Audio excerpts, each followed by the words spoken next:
जी, आज के बजट को लेकर लोग आपकी प्रतिक्रिया जानना चाहते हैं कि आपने बजट को किस तरह से देखा। मिर्जा जी, हम लोग तो कोई अर्थशास्त्री नहीं है, ना इतने ज्ञाता हैं, और हम तो गांव में बैठे हुए आदमी की बात करते हैं कि भाई जब बजट आता है तो आदमी सोचता है कि नमक, तेल, दाल, चावल और गैस के सिलेंडर ये सस्ता हुआ कि नहीं हुआ, और उससे उसको इस चीज़ से मतलब है।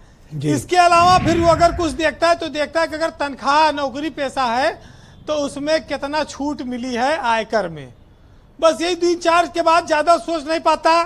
फिर कल अखबार में छपेगा, 2 जगह रुपए का सिक्का बना रहेगा, लिखा रहेगा रुपया आता है, रुपया जाता है। ये अर्थशास्त्री लोग उसमें अपना कुछ समझाए रहते हैं। वो सब फोटो वोटो देख के आदमी फिर अगले दिन से काम अपने जीवनचर्या पे चला जाता है। तो बजट को हम लोग अब इसी रूप से देख सकते हैं। ब्रजेश जी, हर आदमी की उम्मीद यह है इस देश में कि कोई भी चीज़ महंगी ना हो, क्योंकि भारत को गरीबों का मुल्क माना गया। भारत में लोग राशन पर निर्भर हैं, वो चाहते हैं कि चीज़ों के दाम न बढ़ें। तो बजट में कोई ऐसी बेतहाशा वृद्धि नहीं की गई है। लेकिन लोकसभा चुनाव का परिणाम आए और आज बजट के बीच करीब 1.5 महीने का अंतर है। इस 1.5 महीने के भीतर महंगाई कई गुना बढ़ चुकी है। जो बजट में जो महंगाई नहीं बढ़ती है उसके पहले महंगाई बढ़ाई जा चुकी है। आप एक छोटा सा उदाहरण टोल टैक्स के रूप में देख सकते हैं, जो 25% तक इस समय बढ़ाया जा चुका है।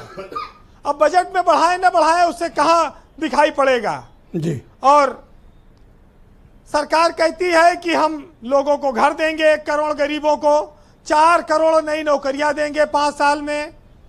बिहार और आंध्र प्रदेश के लिए बहुत सारी चीज़ें दी ही गई हैं। उस शिक्षा पर लोन का उन्होंने बढ़ा दिया है, 10 लाख से 20 लाख कर दिया। लेकिन प्राइवेट स्कूलों की बेतहाशा फीस वृद्धि पर रोक लगाने की कोई भी स्कीम नहीं आई है। भारत में 7% की दर से आर्थिक विकास तरक्की की उम्मीद जताई गई है इस बजट में, लेकिन आज शेयर बाजार बेतहाशा गिरा है। कहा जाए तो टूट गया, डूब गया, और लोगों के करीब 10 लाख करोड़ रुपए डूब गए हैं। और निफ्टी भी इसी तरह से सेंसेक्स के साथ टूटा है। 1200 अंक सेंसेक्स लगभग टूटा है।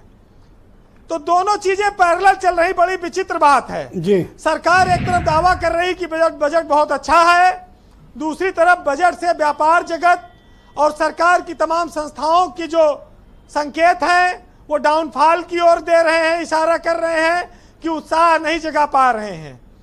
अब बात आती है किसान की। जिस प्राकृतिक खेती की बात आपने की है, उस प्राकृतिक खेती में सबसे बड़ी बात यह है कि इस खेती का अधिकतर लाभ किसान के बजाय कंपनियों को है। इसका लाभ किसान को बहुत कम है और उसकी तमाम सारे कारण हैं।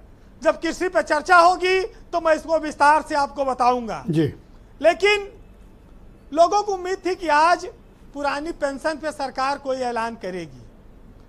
किसान अन्नदाता जिसको हम बहुत कुछ कहते हैं, इस बात की उम्मीद थी कि आज प्रधानमंत्री फसल बीमा योजना पर कुछ बढ़ाया जाएगा।